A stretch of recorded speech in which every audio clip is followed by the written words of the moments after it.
Okay, coffee, onions, dairy products, those are just a few of the foods that cause that bad breath. So, how do you get rid of it? Well, one mint usually doesn't do the trick, so here's Brooke with one answer. Bad breath can be the end to any conversation. Can we test your breath? Can we do that? Sure.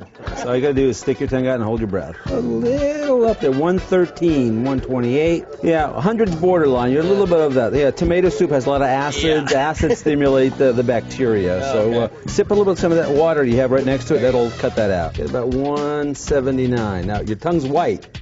What that means is you're overproducing the sulfur compound. So you gotta drink a little bit more water. Oh, you have good breath. You had about 23 was your high. 23? Yeah. Wow. And his tongue looks nice. And do you see how pink his tongue is? Wow. Yeah, that's this good. is a model tongue here. 105. Yeah, you're a little bit over the level there. Uh-oh. But not by much. Not by much, yeah. If you cut out a little coffee, sip a little water after you have some of the coffee, or for mouthwash and toothpaste, look for something that has oxygen in it. That'll get rid of the bad breath. But keep your tongue clean. No one come near me. Fortunately, we have a dentist on our side, Dr. Harold Katz. I've been going around the world trying to teach people how to keep their breath fresh 24/7. Dr. Katz stopped by our studio not only to test our breath, but to teach us the ins and outs of our foul mouths. For many years, people thought bad breath comes from the stomach, which is not true at all. It's mostly caused by bacteria that live within the back of your tongue, throat, and tonsils.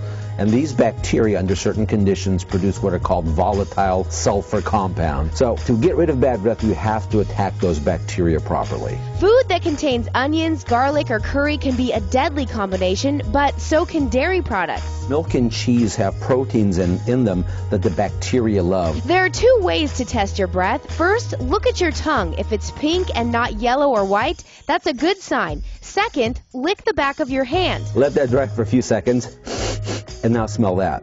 Okay. And the reason that works is because those sulfur compounds mix with your saliva.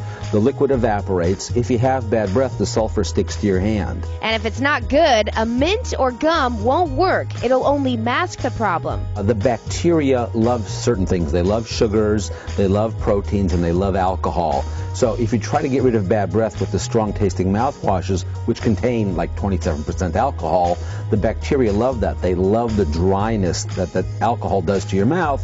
It's going to make your breath worse instead of better.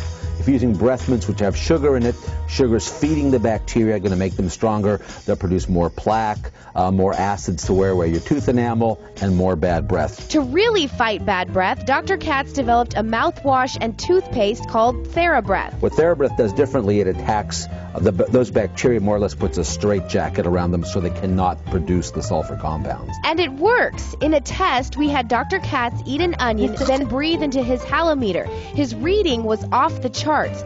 After a swig of mouthwash, he was back to a much lower level. And by the way, I didn't get out of the breath test. Do you want to give it a shot? Why not? 60. Wow. Fantastic. Ooh, that's good. You have really good breath. And I can safely breathe a sigh of relief. Excellent. Wow. For Better, I'm Brooke Carlson. This has been Better.tv. For more stories like the one you just saw, catch the weekday television program Better, your source for styles, trends, relationships, beauty, fitness, and other stories that will help make your day better. Check local